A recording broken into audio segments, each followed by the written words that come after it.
десеңіз айтайым ау, ноғайның бейтін білгенден соң, ақ дегенде ақ жігерім ау, күйгенден соң, тіл таңлайым көрнекен әбейлер көгенден соң. Парадокс, но данный исполнитель песни на видео «Ноғай бейітлері» Делебер Османов по самоназванию Ноғай, но записан, как и все Ногаи Крыма, крымским татарином.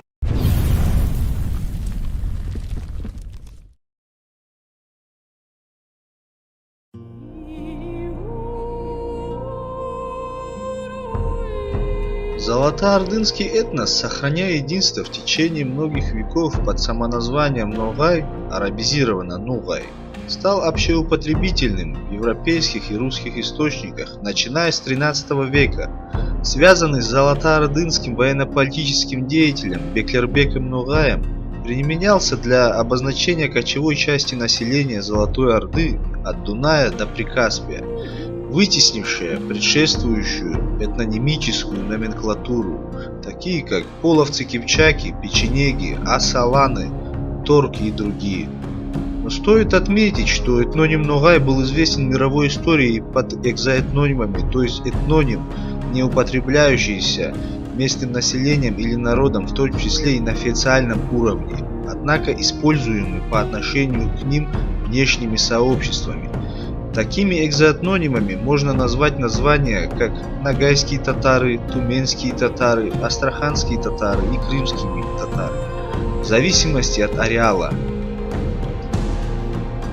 В результате присоединения Крымского ханства к России в XVIII веке, Кавказской войны XIX века и переселения большей части народа с исторической родины в пределы Османской империи нанесли народу непоправимый ущерб, поставили его на грань полного исчезновения. Ногайская нация оказалась рассеянной по всему свету, в то время как на исторической родине осталась лишь ее малая часть. Территориальная чересполосица вызвала в жизни такие негативные процессы, как разрыв экономических связей, разрушение культурного, языкового и психологического единства народа. К сожалению, процессы дезинтеграции продолжались и наращивали в советское время. Национально-государственное устройство СССР и РСФСР узаконило искусственное разобщение ногаев, начатое еще Российской империей. Командно-административная система по своему усмотрению паспортизировала ногаев. Ногаям, населяющим Кавказ, присвоили искаженное название ногайцы. Ногаев Астрахани записали юртовскими и карагашскими татарами. Ногаев, населяющих Калмыкию, алабугатскими татарами. Ногаев Крыма вместе с неродственными соседними оседлыми народами записали крымскими татарами. За рубежом ногайских переселенцев-мухаджиров в Турции также записали крымскими татарами, хотя переселенцы были в большинстве даже не с Крыма, а с причерноморских степей и с Кавказа. Бучарских же ногаев в Румынии записали экзоэтнонимом румынские татары. Народ практически был лишен права на самоназвание. Экзонимы, в том числе и территориальные, часто давались народам-колонизаторами.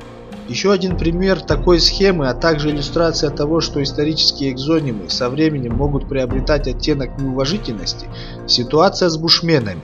Слово «бушмен» происходит от нидерландского «бушмен» – «люди кустов». В мае 1971 года в Йоханнесбурге, Южноафриканская республика, на встрече ученых, историков и политиков было одобрено решение в дальнейшем использовать термин «сан».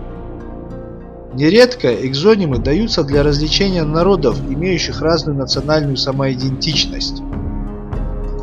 Именно метаэтноним татары в России вплоть до начала 20 века использовался расширительно и применялся не только к ногаям, но и ко многим, в основном тюркоязычным, обычно кочевым и полукочевым народам Евразии. Например, алтайские татары записывались алтайцы, братские татары, буряты, закавказские татары, азербайджанцы, горские татары, карачаевцы и балкарцы, дагестанские татары, это кумыки, енисейские татары, хакасы.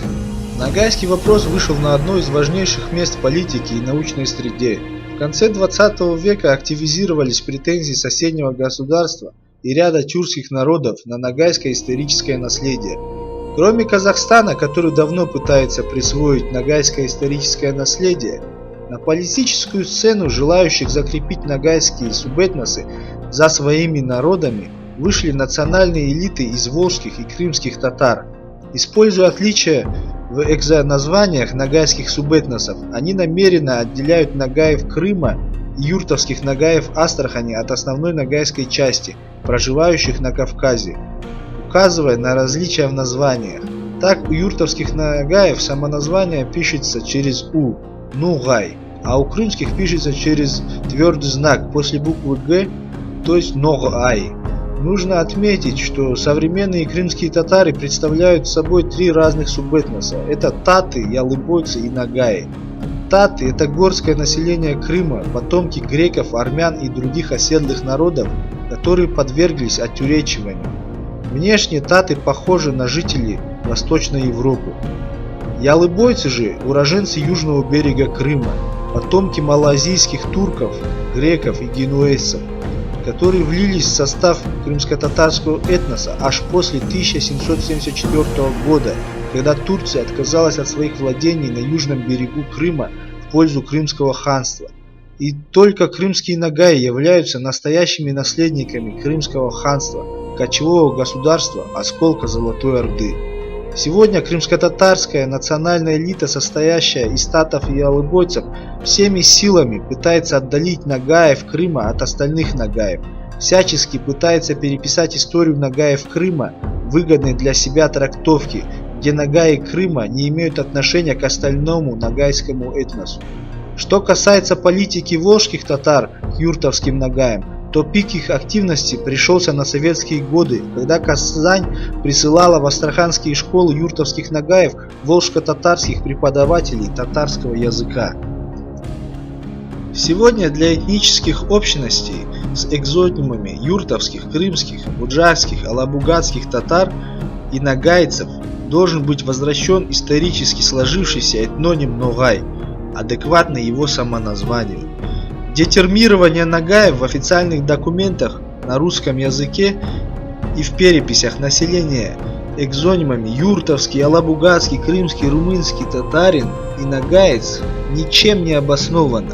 На основании мотивированного заключения я предлагаю государственным органам Дагестана, Карачаево-Черкесии, Крыма, Ставропольского края и Астраханской области следующие рекомендации. В целях преодоления существующего разобщения нагайского народа в государственных актах, анкетах, удостоверениях личности, свидетельствах о рождении, паспортах и других документах восстановить единое для всех нагаев официальное название Ногай.